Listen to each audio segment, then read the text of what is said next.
What is happening, fellow fantasy GMs? I am JJ Wang. He is the bearded one, DJ Dove. With our powers combined, we are the Fantasy Couriers.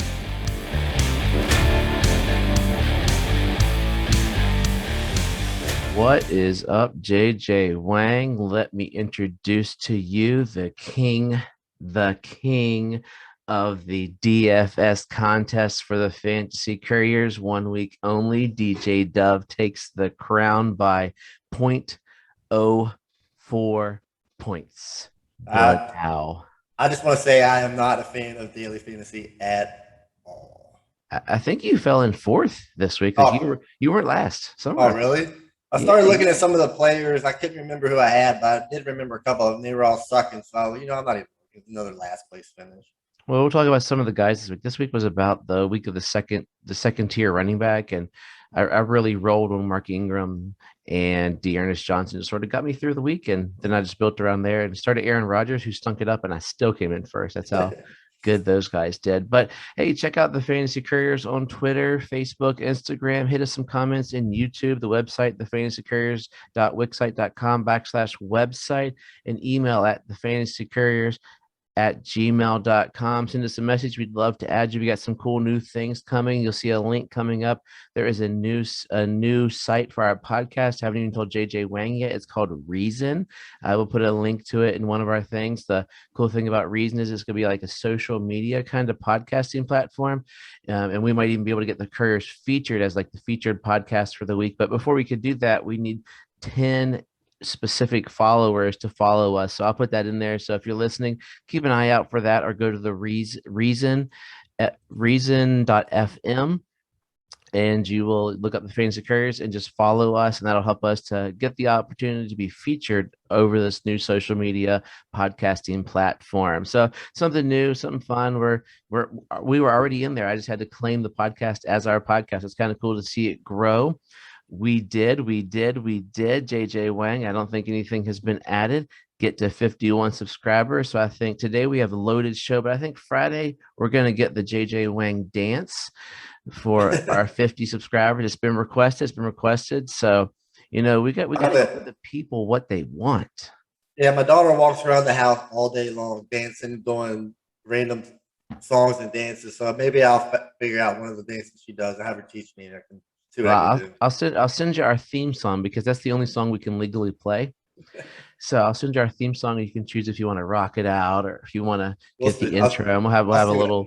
We're not gonna have too much dance party because that makes the show way too long. And I'd rather just listen to myself talk Yeah, than watch nobody me really do. wants. Yeah, nobody really wants to see me dance. So And it'll be even worse to watch on the podcast. So that'll be the great part. So sorry, podcast owners, you can use your imagination on Friday when you see JJ Wang dance. But let's keep going. We're at 51. I tell you what, let us see. Do you think we can? When will we make 75? Is Oh our new wow, goal? that's a big goal, man. That's a big goal. Hey, we got 51 in 3 months, 75, Let's Hey, go there. Let's see who can get us there. If you're listening for the first time, add us in. Let's grow. Let's go. Let's go. But enough about social media because we joked about it on Friday. Social media is not our goal. Our goal is just to get to the people, talk to the people, hear from the people. So that's why I announced it because I want you to send us some questions. We'd love to hear from you. I am looking into some other things. There's a possibility of maybe some voice questions will be able to come through that people can send us as part of our the commercial you hear at the beginning of the show. Anchor is creating some new platforms that we'll be able to grow from in, but we'll talk about that as we get it rolling. But did you Wayne get us into some? So let's start with some of the bad. Then we're gonna have a little pleasure and pain today. yeah. So I don't think there wasn't a lot of injuries this week. Only two that I'm aware of is Aaron Jones went down with a ankle sprain. We'll talk about his backup a little later. Not too much get involved in that. I say it was out 1 to 2 weeks, and then Patterson. It was weird. He was started out really good, and then he just disappeared. Evidently, he's got a mild high ankle sprain, so we're probably talking 2 or 3 weeks about that. We won't get into too much about him either. Talk about him a little later. Unless you got anything else, that's all that I'm aware of. I know JC, CeeDee Lamb went out for a second, but I think that was more because they were just kicking their butt. But that's all I got. So the only other I didn't even put him down there, but somebody already has him. But CMC owners, make sure you get a little Chuba Hubbard just in case he was out for just he was out long enough to give Chuba value this week that I looked at my bench and I'm like, dang, going Chuba got me a touchdown and some yards because CMC went out for a hot minute and Yeah, I think he got need in the 5 or something. oh That's he what it was looked like. ticked. He was ticked going to he was like he had to go to the blue tent and I think and I was listening to some fellow podcasters talking. They're like, he was really mad going. They're like, well, if you don't want to get mad going to the tent, I laughed out loud. He goes, if you don't want to get mad and have to go to the tent, then tough it up. Don't walk around like you're hurt. Because if you get up and you look like you're hurt, they're going to send you to the tent. So if you're like, I don't want to go to the tent, then get up and go, this hurts, but walk like a normal person. Especially that guy. They're going to take all the precautions they can. He's starting to become Mr. Glass. But if you do defenses, he wasn't a giant change, but Chase Young went down as well for the Washington football team. He didn't really need him as they magically beat up on Tom Brady. I don't know, but one of the big themes of the week was the only exciting game was Detroit and Pittsburgh, sort of. I don't know if that was really exciting, but I was going back to it. I was like, "Come on, Lions! Come on, Lions!" All my friends are Pittsburgh fans, but it's you still tied Pittsburgh. That's still tied the Lions. That's just bad. I guess they won't be totally winless. They will still be winless, but they won't be perfect. So the perfection has been destroyed. So there will be no perfect teams by half a point if you go scoring for playoffs. But the big boomers, 3 of the big boomers are back. Buffalo, Dallas, and Kansas City just lambasted the Jets, the Falcons, and the Raiders respectively.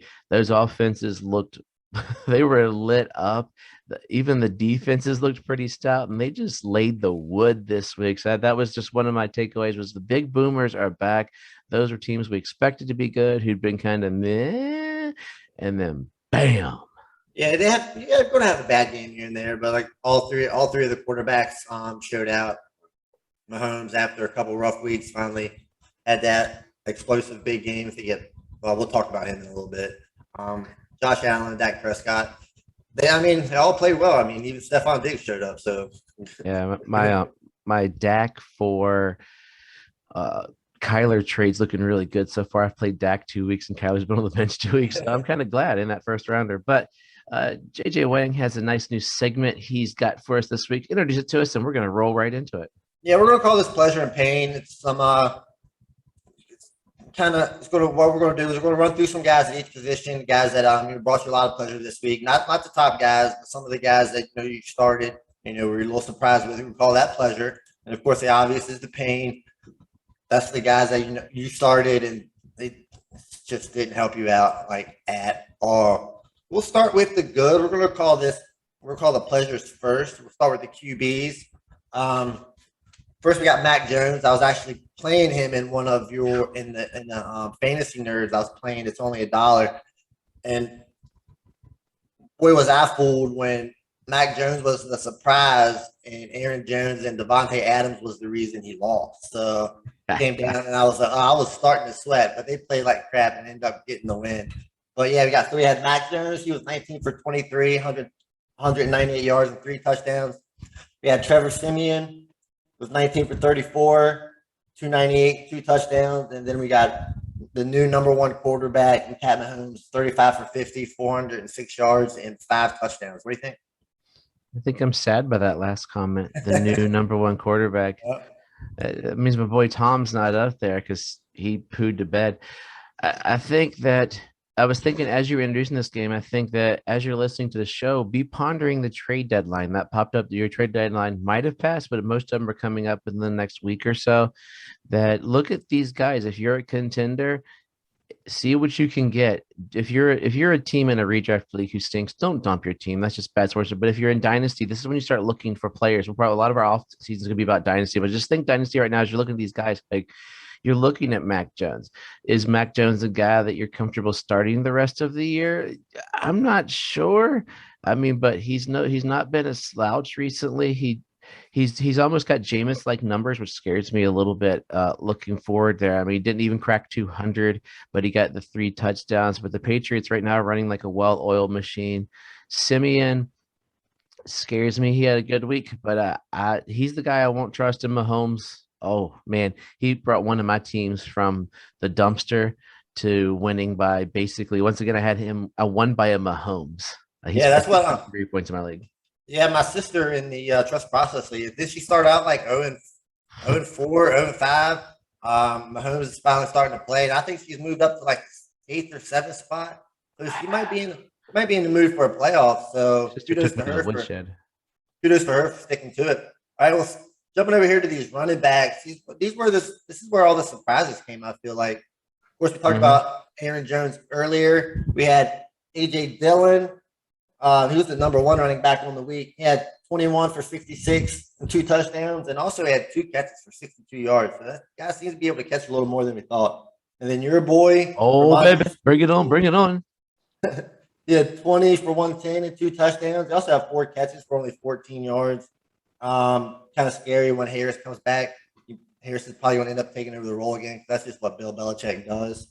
And then Darrell Williams, who's been really solid the last couple of weeks in place of CEH.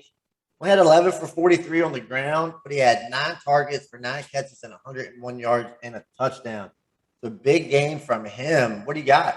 That touchdown by Williams, that catcher he got in front of the cornerback for the touchdown reception, I was like, good golly, that was pretty amazing. I was dancing on sunshine like last minute. I was like, wait, Ramondre's active? I put Ramondre in all over the place, got my 102 touches. I was the happiest man. I want to just keep sending you texts all day because you know my love for Ramondre Stevenson. So I was excited. Now, I think the other week, if you look last week, both of them had decent weeks. And that's the part of my worry about Mac Jones is they are becoming more of a run-centric team, a la probably the Browns last year, where last year Baker would have good games and he'd have okay games and he would game manage as he needed to. And Jones just hit the right spot. So I could see both of them. Like Harris, it's going to be like probably a 60-40 when he comes back. But Harris owners, you better go out and find out who Ramondre Stevenson is. I mentioned it to I'm a teacher and I have this kid who comes in. He knows his fantasy football. And I was like, dude, did you get Ramondre Stevenson? He's like, who? I said, look up the name. Ramondre Stevenson. Put him on there. I played him twice this week because he'll play guys. He'll be like, yeah, I played them. I'm like, wow, that's pretty good knowledge for a 5th grader. But yeah, he rocks it, and it's good to be able to converse with someone in the land of children.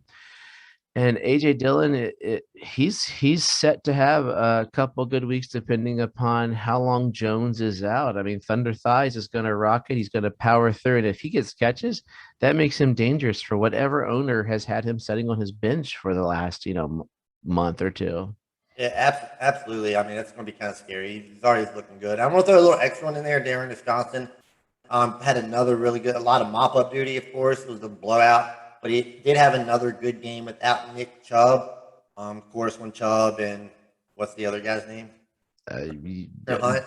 Thank you. Yeah, whenever he comes back, he's probably going to go back to the bench. But I wanted to give a shout out to him. I used him in the Dynasty or in your Fantasy Nerds.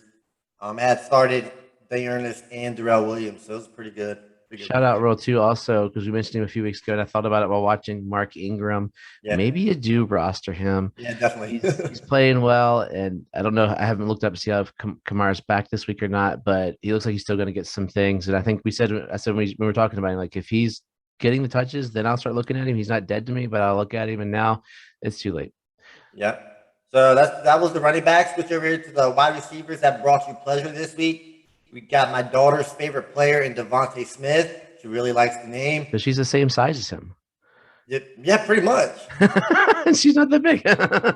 She's a pretty big girl. She's a tall lady. So we got Kendrick Bourne come out of nowhere. He's actually having a pretty solid season. He's actually the number 32 ranked wide receiver on the year according to the TPP rankings. So kudos for him. He had 4 for 98 and a touchdown. Devonta Smith had 4 for 66 and 2 touchdowns.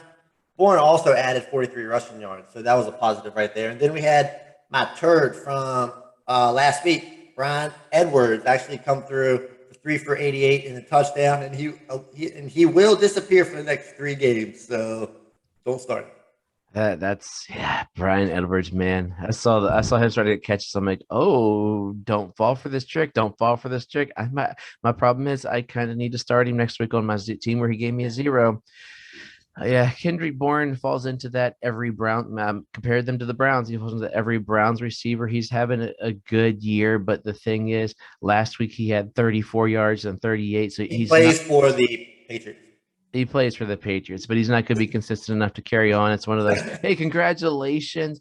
You're not playing for the 49ers who didn't like you or use you as much as you should. Devonta Smith is quietly becoming very stellar. I mean, that's what I think we thought. Like, none of us, I don't think, thought he was as good as Jamar Chase, but we thought he might have the opportunity. And his is about opportunity, I think, more than anything else. You throw him on a bunch of other teams, and he's just some skinny little dude. But you put him on this team, he's got the connection with Hurts. He's the number one because that's the other receivers stink, and I believe Goddard He got hurt. got hurt, so that takes away really the other wide receiving threat because we know everybody. I mean, Quez Watkins seems to be the number two for or less because Rager stinks, and what Smith's the only useful receiver they've drafted in a while. So Smith grabbed Bourne. That's a desperation, but he is 32. But sometimes guys are 32 because they have that. He's got a handful of touchdowns. Touchdowns make the difference. Where he has not went over 100 yards once. He's only been in the 90s twice, and his highest game other than that was 75 and 68. Rest of them are dumpster fires. So it's one of those 32 by season numbers, which is deceptive when you look in the offseason versus guys who've helped you more often. Yeah, that first touchdown about Devonta Smith was crazy. I mean, dude's got some mad hands. Oh, yeah. So it looks like him and Waddle both coming in are going to be future fantasy prospects there. They're the same player, basically. Yeah. You watch the stats, it's just like dum, dum, dum. Yeah. So we'll switch over here to the tight end. Definitely not my favorite spot. We got Hunter Henry, who's actually the number 4 tight end on the season right now. 4 for 37 and 2 touchdowns. A lot of yards there. You got Tyler Conklin, who's the 10th ranked tight end at the moment. He had 3 catches for a whopping 11 yards and 2 touchdowns.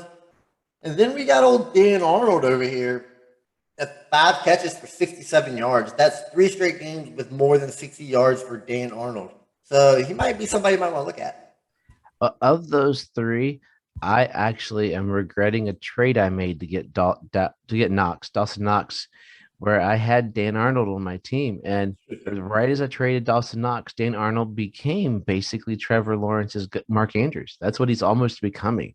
And I think he's going to consistently keep that up. And his numbers, he's getting the catches, whereas Henry and Conklin, that's tight end world. You're touchdown dependent. Tight ends, there's a couple of tight ends. Like Arnold has not been the giant touchdown guy. He's the guy you want to pick up. If nobody has Dan Arnold, go get Dan Arnold on your team because he's getting the looks, and that's what I mentioned on Friday. That's what you're looking for in a lot of these pass catching options is the targets / reception. So if they're getting targets but not receptions, they will come unless the quarterback has a noodle arm. If they're getting touchdowns, then you're going to just sit there every week and just hope the genie wish comes true and sweat your brains out when Conklin or Henry are in there. I heard I was going back and forth to the Vikings game. Apparently one of the touchdowns that Conklin did get was a deflection or something weird the way he got it. Well, it was like a moonshot, and he wasn't even. That's like they just threw it high in the air, and Conklin just came in out of nowhere and caught it. I was like, all right, we'll take that, whatever. But yeah, it was kind of a wonky play. I mean, Hunter Henry does sound like early Gronk when Aaron Hernandez was getting all the yards and Gronk was getting 20 in a touch.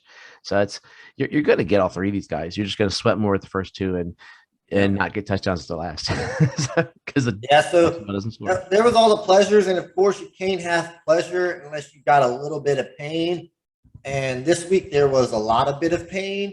So we're going to start here with the quarterbacks. We got Russell Wilson coming back from the injury, just absolutely dreadful. He was 20 for 40, 161 yards and 2 touchdowns. Carson Wentz has been going through a stretch of some pretty solid games. Definitely let us down here. He was 22 for 34, 180, no touchdowns, no interceptions. And then we had Aaron Rodgers. Rodgers really didn't need to have a big game because they were just beating the crap out of the Seahawks. He was 23 for 37 for 292. And he had 1 interception. And then we'll throw in Brady at the end real quick. because he just didn't have a good game against the Redskins, and the Buccaneers are currently not looking like the Super Bowl champs we thought they might be. What do you got? Well, I had a team, as you were saying, Wentz. I was like, hey, throw in Brady because I had Wentz and Brady in my 2 quarterback starter league, and it was just it hurt. And these guys just stunk up the bed. Russell Wilson was shut out for the first time in his career. Carson Wentz initially didn't need to be good, but then they needed something so they didn't get stunned like a couple of teams have been tricked by the Jags this year. Because if you look at him, you look at Taylor. Taylor statistically had a great 5 minutes of the game, and then he just sort of disappeared as well for that team. And Aaron Rodgers and Wilson, it was snowing. I guess I'll give them a pass just for that. Like I had the TV on my son. I was like, hey, look, it's snowing. He's like, nah, it's rain. And I went and I asked the Alexa to tell me what the weather was in Green Bay. Flurries. He's like, oh my goodness, it's snowing. Yeah, it looked pretty bad. It looked pretty bad out there. I mean, I wouldn't want to be playing out there. That's for sure. And Tom Brady just had a poop sandwich this week. So I was talking with some guys yesterday like that. His receivers weren't helping. Receivers couldn't catch a cold, kind of like Stafford. We could throw Stafford in there. Brady and Stafford were the same this week. The receivers couldn't catch a cold, but Brady had that one interception that he basically threw. I forget if it was a safety or a corner, just right over the middle. The dude was right there. There wasn't a receiver within 5 yards. Like, dude, maybe you're not invincible. I hope not, because I need him just for the rest of this year, please. Yeah, I actually had a game where I forgot to put Brady in. Luckily, I had Dak. I forgot to switch him and Brady out, so luckily I did that, helped him win a little bit. So switching over here to the running backs that brought some pain, we got Cordero Patterson. Of course, we talked about him earlier. He went down with an injury. He could be out for a couple weeks. That could hurt a lot of people, definitely me. Got Darrell Henderson, 11 for 55. Not a great game. I think he went out for a little bit with a concussion, but I think he came back in. And then we had Josh Jacobs, who just really hasn't been good really all year. 14 points here, 14 points there, but nothing really to write home about. Definitely a disappointment. He's currently RB 27 on the week. It's definitely not what you wanted. So you're saying 7 for 16 is not a stat line that a starting running back, an RB1 should have? No, but he did have the 5 catches for 20 yards. So, I mean, I think those 5 catches might be a career high right there. It might be a career. So yeah, I mean, Josh Jacobs hasn't went over. He's went over 50 twice this year. Oh, it's been dreadful. 3 and 76 rushing. Dreadful. But for him, I don't know if it's him or the coach. I mean, his yards per carries, what it's usually been, it stinks. That's Josh Jacobs. He needs totes. He's only got over 15 twice this year, and he got 15 and 16. Then he has like 13, 10, 6 and 7. So if the game script is not helping him, and it's not getting, I mean, he is getting, his receptions actually have gone up this year, that he's got 1, 2, 3, 4, 5 weeks of over 3 receptions for Josh Jacobs. That's incredible. But the game script, they're not giving him the totes that he needs. And running backs like him, he's not Derrick Henry, but you'd put him into that kind of mold where you need to feed him, or go with Zeke. You got to feed them for them to be successful. Up another one, Zeke, great week for those touchdowns. But anyway, Henderson, yeah, he must have one of those magic concussion brains that can recover in like 5 minutes. Before they were saying you get a concussion, you're done. Now it's like, let's see what you have. Do your eyes wiggle too much? Or, CTE just went away like COVID, they're both magically gone. And Patterson, that's gonna kick you in the tail. But the thing is, basically what does it doesn't hurt. Who's gonna play Mike Davis? Nobody, but I think Wayne Gallman came in and proved that he was better than Mike Davis. So yep. Wayne Gallman might be the pickup of the week. So keep an eye out on that. It's going to go to Kyle Pitts, and then it's going to go to Kyle Pitts. And I mentioned it might go to Kyle Pitts after that, because we should have went to Kyle Pitts yesterday, but it didn't. And I'll jump ahead with that, saying another stinker on that team is Russell Gage. Drop him. That Putz should have had a great year. Anyway. Not too many. The team isn't really playing all that great like we thought, but like I said, it was a bad game. Cowboys came out and just lit them up. Go over here to the wide receivers. This one hurts a lot. Got AJ Brown, terrible week. I think he was the wide receiver 73. DK Metcalf, wide receiver 56, and then DJ Moore, wide receiver 55. And then Metcalf thought he was so cool that after he got kicked out of the game, he thought he could come back in and play, and they had to let him know that's not how that works, and they had to send him back out of the game again. I guess this was the week of young guys not knowing the rules, whereas, Najee said he didn't realize there was overtime, that kind of stuff. I mean, DK Metcalf did only have 26 more yards than DeAndre Hopkins this week. So I'm staying on path with you there. Those are some stinkers. I mean, there's a lot of stinkers you could throw in there. AJ Brown and DK are definitely the biggest stinkers of the week. I mean, I've told you multiple times I've had AJ Brown reluctantly on a lot of teams. I don't know what there is about the guy that I don't like, but I have him all over the stinking place. So if you're listening, feel free to send me offers for AJ Brown. Now I'm not going to undersell him because that's just stupid. Because the dude AJ Brown, DK Metcalf would be two guys I would want as bouncers to my club because they could break me in half. But they're just not. They just had stinker weeks, and those guys they seem to be those guys that are either going to help you a lot or frustrate you a little. So I mean, DK I think's had a better year than AJ on the whole, but he's also had his 3 weeks have been 53, 58, and 26, and those have been the non-touchdown weeks. Luckily, the other weeks have been saved by touchdowns. So you're not getting rid of him. You're just crying a little bit this week because you stunk it up. Now, Yeah. make me cry a little bit. Switch over here to the tight ends real quick. No, let's not. No.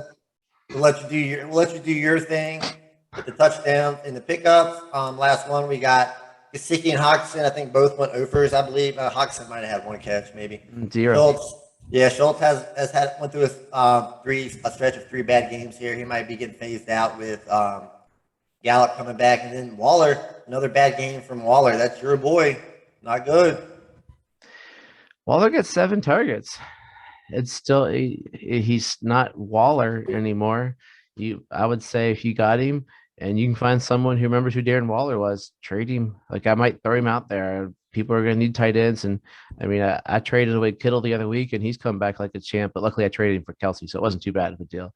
So, but yeah, they're the Hawkinson Gesicki things. I'm not as scared. I heard a good comparison that you look at them, they could possibly have been. It's a game script when they are the centerpiece of their offense. Some coaches are going to be willing to sell out. So that's going to be one of the problems with those two guys because they're playing so well that they're just going to sell out and double, triple team those guys, and they'll let Amon-Ra St. Brown get his for a week. They'll let Quentin Cephas get his. They'll let Waddle get his little dink and dunks. So it's going to really be up to Goff and Tua to help those two guys by taking the lid off a little bit, hitting other guys on the routes that those guys have missed. Like, wait, let's let those tight ends get those 5-yard receptions versus, Albert Wilson going down the field or Cephas getting a long bomb. And that's what's going to take for those two to come back. Schultz, I think Dallas just has so many weapons that I figured it was a matter of time till they start hitting. I mean, really, Gallup is why I think Schultz is going to go down the drain. Gallup is such a good receiver. He's going to make some money next year for somebody, maybe Miami. And Waller is just making me cry. So, but let's go to a little fun part. My favorite part of the week, surefire waste of a touchdown. We got a couple of here. We will go to the Buffalo Jets game. And we have a 15-yard touchdown reception. It must be Stephon Diggs. Oh, wait, no, Matt Breida? He's been inactive all year. That is a what is that? That's a surefire waste of a touchdown. I didn't even know he was still playing. Oh, wait, and look, Josh Allen has a 15-yard. Oh, wait, no, that's Zach Moss. No, wait, Devin. Oh, wait, Matt Breida has a 15-yard touchdown run. That is definitely a surefire waste of a touchdown. Did you really think Breida looked like Josh Allen running for that touchdown? There's a big difference in size there. I'm just looking. If you look on the stat paper, 15-yard touchdown run, you're not going to think Matt Breida, who, I mean, he is the best running back on that roster. He's probably the fastest guy on that roster because that dude is fast. Let's go to the Detroit-Pittsburgh blunder of a week. Congratulations, Pittsburgh. You are the laughingstock of the league. How about DeAndre Swift, 28-yard? Wait, no. That's Jamar Jefferson over the left end, and that was later in the game, so I'm going to come back in the game in a second. That is definitely surefire waste of a touchdown. Now, early in the game, we had a 42-yard breakaway touchdown by DeAndre Swift. No. That is not DeAndre Swift. That is Godwin Inkwe-Bequay. Yes, you heard it right. Godwin Inkwe-Bequay scored a 42-yard touchdown. I don't even know who that dude is because that is definitely a surefire waste of a touchdown. Good pronouncing on the name. I wrote it out phonetically, and I wanted to give him some honor because that's going to be the only time anybody says his name ever on a stat line.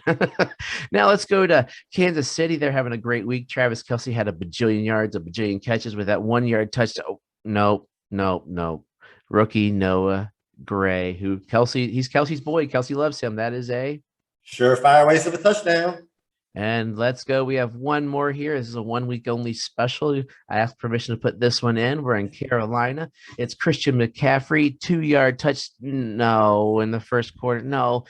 Wait, is that Superman? It's a man. It's a bird. It's a plane. It's Cam Newton, 2-yard touchdown run. Well, this week that was a surefire waste of a touchdown. And in case you didn't know, Cam Newton's back because he said it literally like 47 times after he took his helmet off and got Ooh. flagged. And then, hey, look, out of the blue, Robbie Anderson. I said he might have a touchdown pass. Thank goodness for PJ Walker. Wait, that's not PJ Walker. Wait, who is that? Oh my goodness, it's Superman. He took off his shirt. I thought it was Clark Kent, not PJ Walker. Nope, that's Cam Newton, 2-yard touchdown pass to Robbie Anderson. That is a surefire waste of a touchdown. Until next week, it looks like he might like Robbie Anderson, which is going to make me happy when he's looking. They're putting him in ready to start. So, three quick pickups of the week, and then JJ Wangs will give us some wisdom. Probably Agnew has probably been picked up. He didn't have his stellar stat line other than that long run. So, buyer beware. He is usually the most targeted. He wasn't this week by T-Law, but I would still roster him. And if you got to play him. James Conner, he's probably gone, but tell you what, dude's showing he can still play, and he might be a good guy to have this year. And finally, Cam Newton's unless some guys probably jumped. If you have 2 quarterbacks, make sure to get on him. 1 quarterback, if you're desperate, grab him. But check out the waivers, see what's there. They're probably kind of thin this time of the year. So give us some wisdom and get us out of here. Yeah, this is the time of the year where you mentioned it earlier, going out and making trades. I know redraft trading is a little harder than the dynasty trades, but stay active. Don't give up on your team. And even if you're in last place, don't be selling your team away to those top competitors. It's not fair to the other guys. Just make smart trades, and just keep the league going. These leagues are really fun, especially the ones you can keep around for years and years. Don't make bad trades. So that's all we got. It's a great show. As always, trust yourself and trust the process.